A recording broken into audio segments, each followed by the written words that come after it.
Всем добрый день. Сегодня 20 июля, понедельник. Напишите, пожалуйста, число эдийн недели. Өмнөх хичээлдээ сэргэн санах зорилгоор дараах 6 асуултанд бүгдээрээ хариулцгаая. Чьи это родители? Энэ хэний эцэг эх вэ? Это мои родители. Чья это доска? Чьи это скрипки? Чей это велосипед? Чье это платье? Чьи это носки? Ответьте на вопросы. Чья это вишня? Чья это свинья? Чье это зеркало? Чья это платка? Чей это зонт? Чья это подушка? Чья это подушка? Это моя подушка. Тема «Где ты живешь?» Чи хаана амьдардаг вэ? Где ты живешь? Я живу в доме.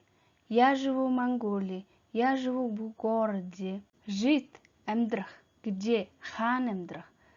Гэжээс асуултанд хариулагддаг. Гэжээ гэдэг маань хаана гэсэн утгатай байгаа.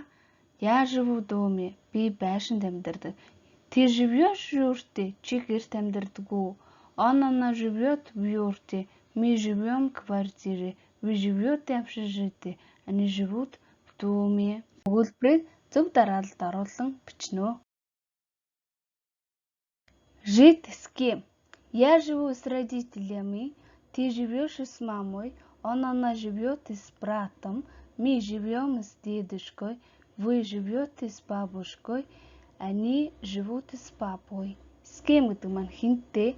Я живу с родителями гэдэг маань би эцэг эхтэйгээ амьдардаг.